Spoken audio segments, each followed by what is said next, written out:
اعوذ باللہ من الشیطان الرجیم بسم اللہ الرحمن الرحیم اللہم صل علی محمد وآل محمد وعجل فرجہم وسہل مخرجہم واہلک اعداءہم اجمعین قال اللہ الحکیم فی خطابہ المتین بسم اللہ الرحمن الرحیم وعاشروہن بالمعروف سورہ نساء آیت نمبر 19۔ میرا موضوع ہے نئے شادی شدہ جوڑے کے لیے بنیادی فقہی، شرعی اور اخلاقی ہدایات، احکام اور کس طرح آپس میں زندگی گزاریں۔ معصومین کی سیرت کی روشنی میں قرآن کے احکام کیا کہتے ہیں، شادی کیا ہے۔ شادی ایک مقدس تعلق ہے، بندھن ہے جو میاں بیوی کے درمیان محبت، رحمت اور سکون کا ذریعہ بنتا ہے۔ فقہ شیعہ اور معصومین کی احادیث میں ازدواجی زندگی کے فقہی احکام، شرعی اصول اور اخلاقی رہنما خطوط تفصیل کے ساتھ بیان کیے گئے ہیں، اور یہ راہیں مفصل طور پر بیان کی گئی ہیں تاکہ ایک خوشگوار اور بابرکت ازدواجی زندگی گزاری جا سکے۔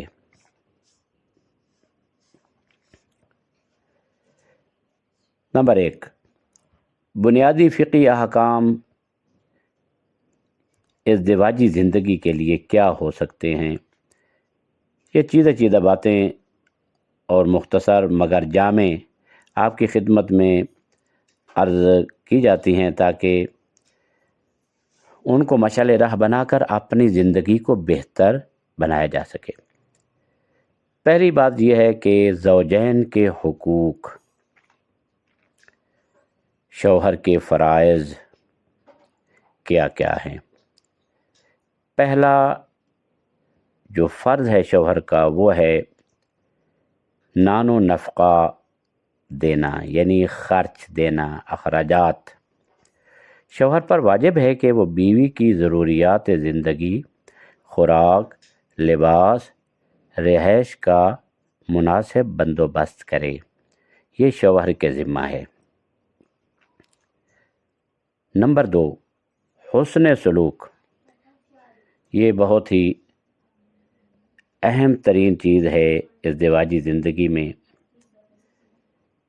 قرآن مجید میں ارشاد پروردگار ہوتا ہے وَعَاشِرُوهُنَّ بِالْمَعْرُوفِ، سورہ نساء کی آیت نمبر 19 جو پہلے میں نے تلاوت کرنے کا شرف حاصل کیا۔ اس میں خداوند متعال ارشاد فرماتا ہے ان کے ساتھ اچھے طریقے سے زندگی بسر کرو، یعنی اپنی بیویوں کے ساتھ۔ ازدواجی زندگی کی ازدواجی جو حقوق ہیں ان کی ادائیگی، شوہر پر بیوی کے جنسی حقوق کی ادائیگی واجب ہے تاکہ وہ پاک دامنی کے ساتھ زندگی گزار سکے۔ یہ ایک فطری چیز ہے جو اللہ نے جوڑے میں پیدا کی ہے۔ یہ تمام ابتدا سے شروع ہے اور انتہا تک یہ رہے گا۔ بیوی کے فرائض، ان میں پہلا فرض یہ ہے کہ بیوی شوہر کی اطاعت کرے۔ شوہر اگر کسی حرام چیز کا حکم نہ دے تو بیوی پر واجب ہے کہ وہ اس کی اطاعت کرے، خصوصاً ازدواجی معاملات میں۔ ہمارے معاشرے میں مشکلات پیدا ہوتی ہیں، اکثر و بیشتر یہی مشکلات پیش ہوتی ہیں ازدواجی معاملات میں۔ بیوی شوہر سے نہیں پوچھتی، گھر سے چلی جاتی ہے اور شوہر اس پر سختی کرتا ہے۔ یہ نہیں ہونا چاہیے۔ گھر کی عزت و ناموس کی حفاظت، بیوی پر لازم ہے کہ وہ اپنی عفت و پاک دامنی کی حفاظت کرے اور شوہر کے مال و عزت کی محافظ ہو، پاسدار ہو، شوہر کے مال کو ضائع نہ کرے، شوہر کی عزت و ناموس، اس کی آبرو جو ہوتی ہے شوہر کی، اس کو پامال نہ کرے۔ محبت اور تعاون۔ حدیث میں ہے کہ بہترین بیوی وہ ہے جو شوہر کو خوش رکھے اور اس کی پریشانیوں میں اس کا ساتھ دے۔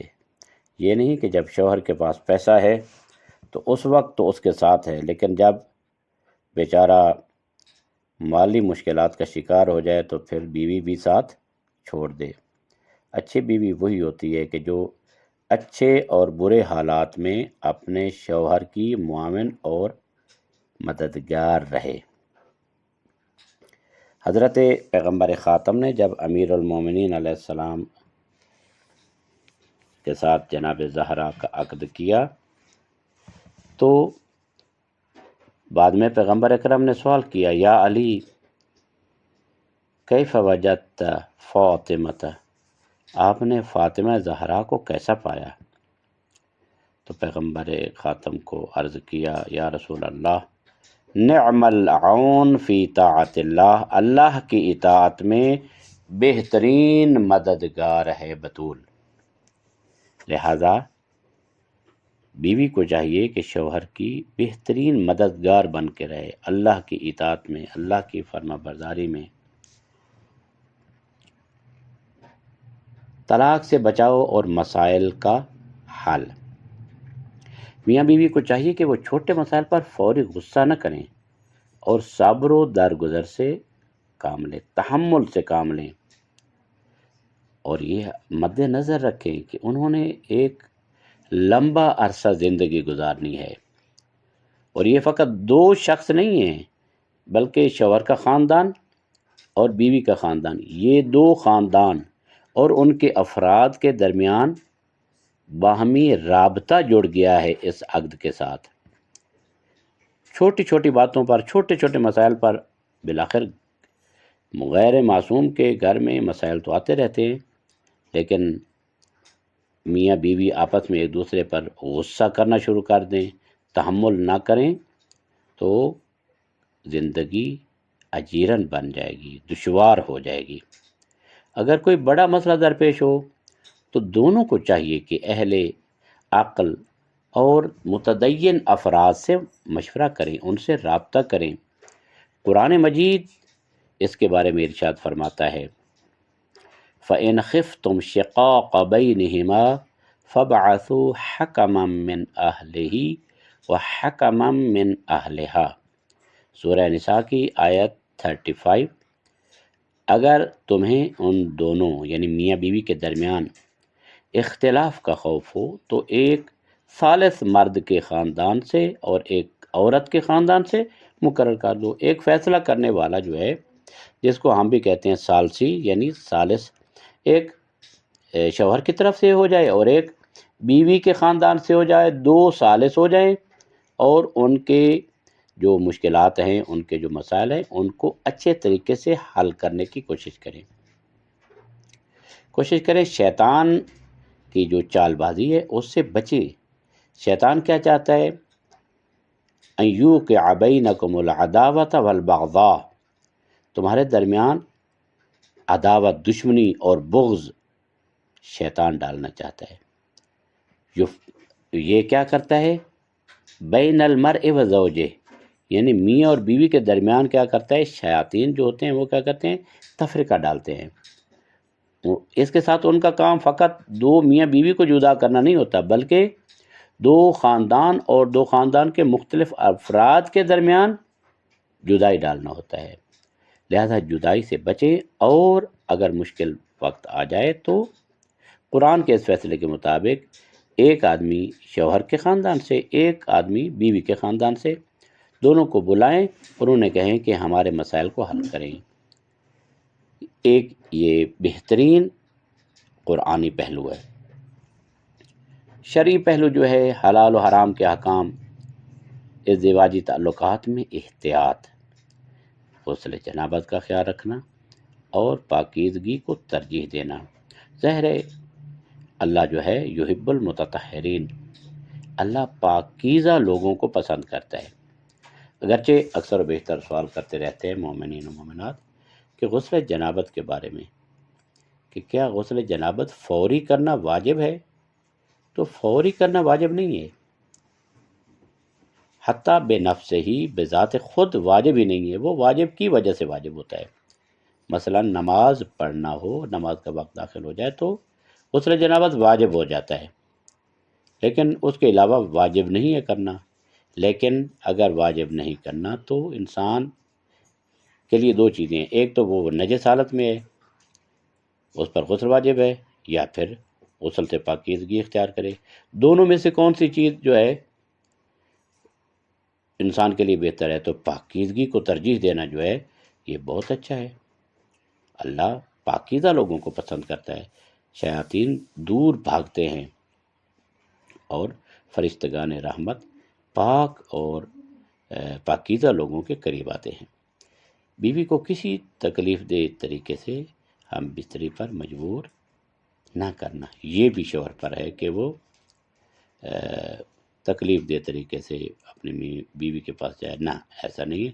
جس طرح اللہ نے حکم دیا ہے اسی طرح اس کے لیے بھی آسانی ہو اور وہ نفرت کا موجب نہ بنے۔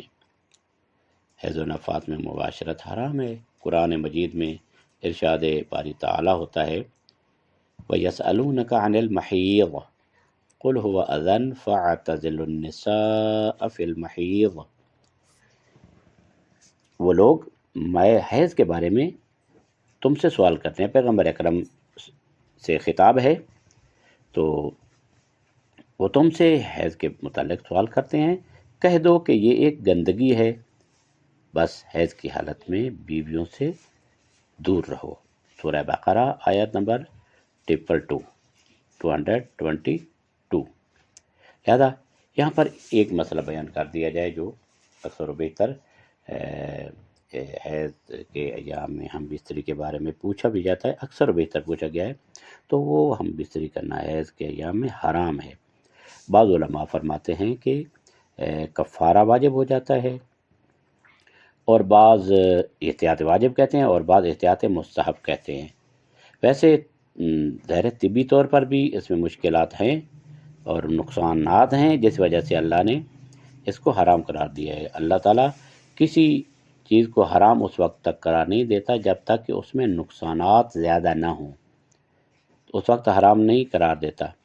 جس طرح کہ شراب ہے کہ ان الخمر والمیسر والانصاب والازلام رجس من عمل الشیطان فاجتنبوہ، رجس ہیں، عمل شیطان سے ہیں، ان سے دور رہو، کیونکہ ان میں نقصانات زیادہ پائے جاتے ہیں۔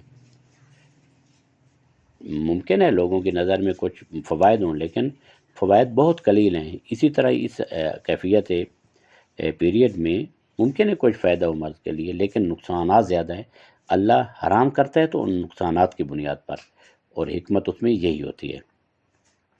لہذا اس حالت میں دور رہنا چاہیے۔ بعض علماء فرماتے ہیں، ایت اللہ جواد عملی فرماتے ہیں، احتیاط واجب یہ ہے کہ اگر 3 حصے کیے جائیں ان پیریڈ کے ایام کے، تو پہلے حصے میں اگر یہ ارتکاب کیا ہے مباشرت کا تو اس میں 18 دانے چنے کے برابر سونا دینا ہوگا۔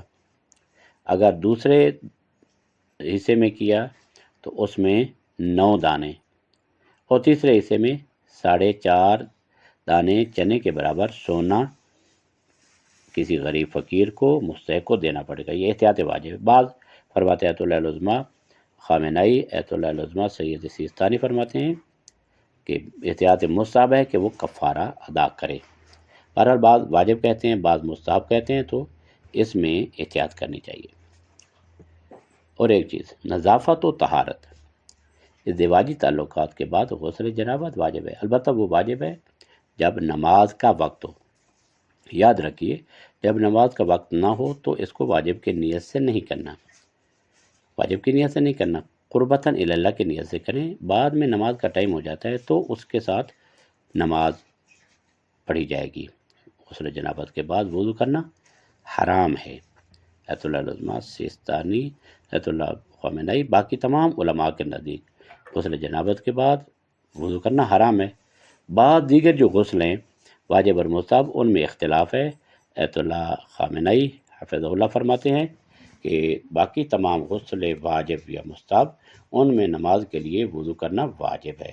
ایت اللہ سیستانی فرماتے ہیں واجب نہیں ہے، آپ کر لیں تو بہتر ہے، نہیں تو وہی کافی ہے۔ باقی غسل واجب اور مستحب سب جن کا استحباب ثابت ہے۔ نمبر 2 یہ ہے کہ بدن، لباس اور بستر کو ناپاک ہونے سے بچایا جائے۔ نماز اور دیگر عبادات کی قبولیت کے لیے طہارت، وضو و غسل کا اہتمام کرنا چاہیے، یعنی اس زندگی کا جو اس کا یہ کیفیت ہو وہ یہ ہو کہ پاکیزہ ہی رہنا ہے، وضو اور غسل کے ساتھ یعنی اپنی عبادت کو انجام دیا جائے۔ ازدواجی زندگی میں محبت پیدا کرنے کے طریقے، اخلاقی پہلو جو ہیں، ایک دوسرے کے حقوق کا خیال رکھنا، یہ بنیادی فرض ہے۔ رسول اکرم نے ارشاد فرمایا، تم میں بہترین شخص وہ ہے جو اپنے اہل و عیال کے لیے سب سے بہتر ہو، اور میں اپنے اہل کے لیے سب سے بہتر ہوں۔ یہ ترمذی میں بھی ہے، اہل سنت نے بھی لکھا ہے، ترمذی میں بھی۔ امام جعفر صادق علیہ السلام فرماتے ہیں، عورت شوہر کی محبت کے بغیر زندہ نہیں رہ سکتی، بس شوہر کو چاہیے، اس پر لازم ہے کہ وہ اپنی بیوی سے محبت کا اظہار کرے۔ جس طرح ہمارے معاشرے میں ہوتا ہے، ہم دوسرے سے تو کہتے ہیں مثلا مجھے آپ سے بہت زیادہ محبت ہے، آئی لو یو، یہ جو الفاظ ہیں یہ اپنی بیوی سے کہنے چاہیے، لہذا اس سے اس کے دل میں بھی محبت بڑھتی ہے اور شوہر کی عزت میں اضافہ ہو جاتا ہے۔ آپس میں نرمی اور محبت، چھوٹی چھوٹی باتوں پر جھگڑا نہ کریں بلکہ صبر اور درگزر سے کام لیں۔ مرد کو چاہیے کہ وہ اپنی بیوی کے حال پر رحم کرے، اور بیوی کو چاہیے اپنے مرد کے حال پر رحم کرے۔ بیوی کو چاہیے ایک دوسرے کو خوبصورت القاب سے پکاریں، یعنی برے الفاظ سے پکارنا، برے نام سے پکارنا یہ اچھا نہیں ہے۔ یعنی جس طرح کہ ہمارے معاشرے میں ہوتا ہے، بیگم، صاحبہ یا کوئی ایسے الفاظ جو اچھے القاب ہوں۔ نبی اکرم صلی اللہ علیہ وآلہ وسلم حضرت خدیجہ سے محبت بھرے القاب میں گفتگو فرمایا کرتے تھے، لہذا اسی طرح حضرت خدیجہ الکبریٰ بھی پیغمبر اکرم کی از حد احترام کرتے تھی اور پیغمبر اکرم کی تکریم کیا کرتی تھی۔ یہ ہے کہ ایک دوسرے کے لیے دعا کیا کریں۔ دعا کرنا دلوں کو جوڑنے کا بہترین ذریعہ ہے، یعنی اگر بیوی ہے تو وہ شوہر کے لیے دعا کرے، مثلا اگر رزق تنگ ہے تو رزق کی تنگی کو ختم کرنے کے لیے، بیمار ہے تو اس کی صحت یابی کے لیے دعا کرے، اس کی حفاظت کے لیے دعا کرے۔ مثلا یہ ہے کہ آپ نے اس کی اجازت سے، مثلا اس کے مال سے مثلا صدقہ نکالے کہ یہ میں صدقہ نکالتی ہوں اپنے شوہر کی حفاظت کے لیے۔ انسان باہر جاتا ہے تو ہزارہ قسم کے حوادث ہوتے ہیں، تو ان حوادث سے محفوظ رہنے کے لیے وہ یہ اہتمام کرے کہ میں تیرے لیے اہتمام کرتی ہوں تاکہ خدا تجھے مشکلات اور حوادث سے زمانہ سے محفوظ رکھے، تو یہ اس کے دل کے زیادہ جڑنے کا ذریعہ بنے گا۔ رسول اکرم صلی اللہ علیہ وآلہ وسلم نے فرمایا، جو شخص اپنی بیوی کے لیے دعا کرتا ہے اللہ اس کے رزق میں برکت ڈال دیتا ہے۔ اچھا، ایک اور طریقہ ہے تحفے دینا اور وقت گزارنا۔ نبی اکرم صلی اللہ علیہ وآلہ وسلم نے فرمایا، تحفے دیا کرو، اس سے محبت بڑھتی ہے۔ اپنی بیویوں کو تحفے دیا کرو تاکہ تمہارے درمیان اس کے تحفوں کے ذریعے، تحفے تحائف کے ذریعے محبت زیادہ بڑھے۔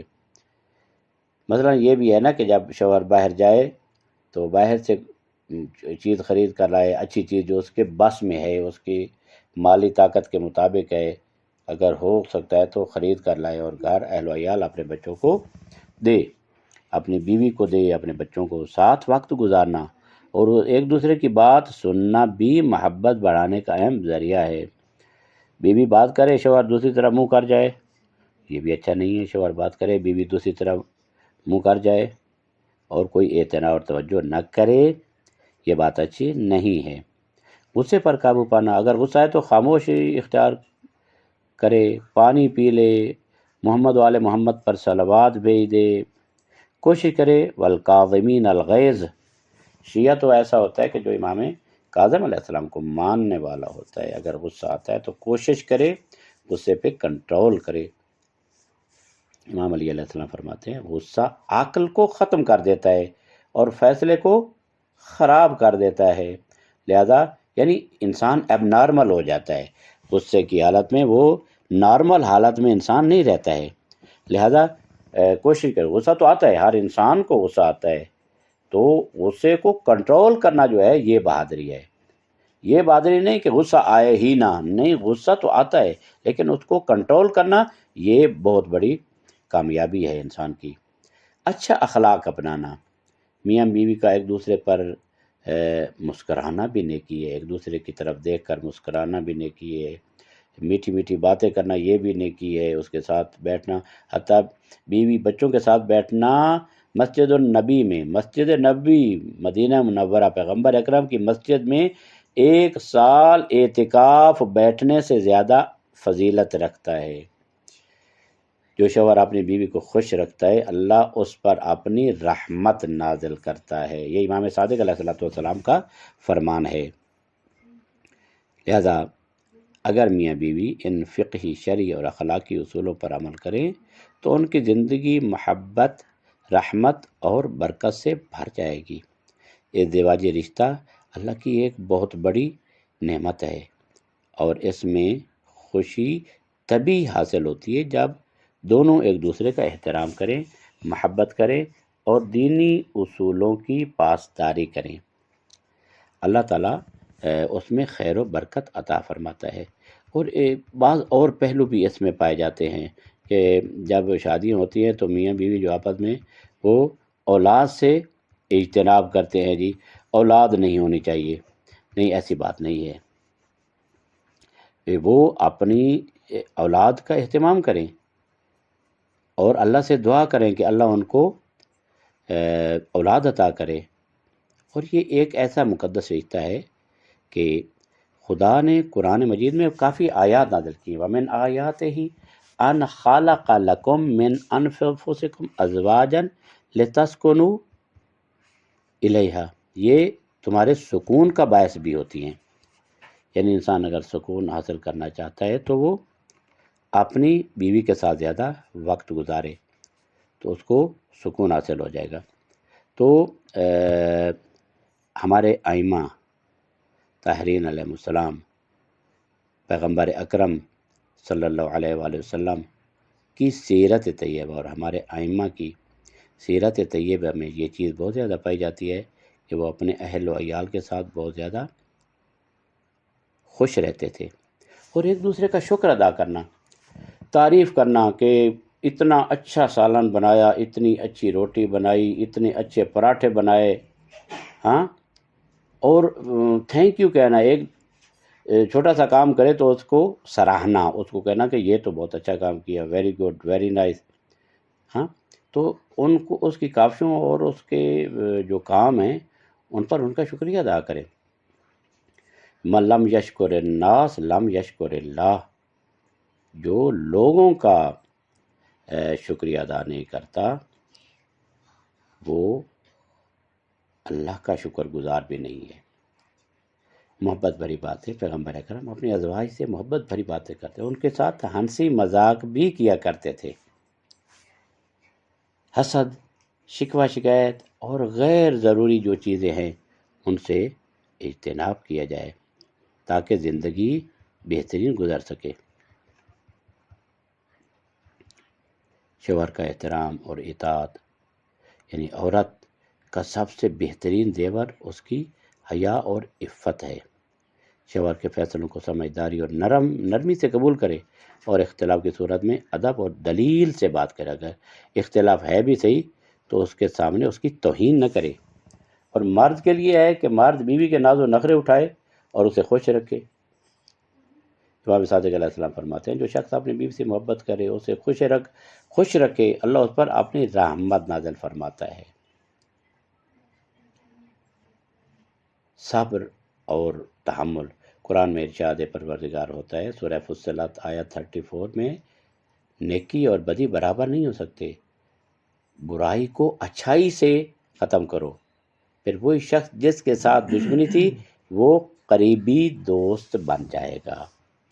لہذا اچھے طریقے سے بات کرنا، وَجَعَلَ بَيْنَكُم مَّوَدَّةً وَرَحْمَةً، اللہ نے تمہارے درمیان مودت اور رحمت جو ہے وہ پیدا کی ہے۔ تو یہ چیزیں جو ہیں شوہر کو اور بیوی کو اس چیزوں کا خیال رکھنا چاہیے۔ اگر حمل ہو جائے تو اس کو اسقاط نہیں کرنا چاہیے بغیر کسی شرعی عذر کے۔ اگر شرعی عذر ہے تو ٹھیک ہے، ورنہ اکثر بہتر یہ کہا جاتا ہے کہ مثلا حمل سخت کر دیا جاتا ہے، ختم کرا دیا جاتا ہے، تو یہ نہیں ہونا چاہیے، یہ حرام ہے۔ اولاد کو اسلام میں نعمت سمجھا گیا ہے، اسے ترک کرنا پسندیدہ نہیں ہے۔ البتہ اگر شوہر اور بیوی باہمی رضامندی سے معنی حمل تدابیر اختیار کریں تو جائز ہے، یعنی حمل سے پہلے جو ہے تدابیر جو رکاوٹ ہوتی ہیں وہ اگر کریں تو کر سکتے ہیں، لیکن جب یہ ہو جائے، انعقاد ہو جائے، تو اس کے بعد جو ہے وہ شرعی اعتبار سے ان کو حق حاصل نہیں ہے کہ وہ اس جنین کو ختم کرائیں۔ امید ہے انشاءاللہ یہ باتیں آپ سب کے لیے مفید ہوں گی۔ خداوند متعالی آپ سب کی توفیقات خیر میں اضافہ فرمائے، آمین یا رب العالمین۔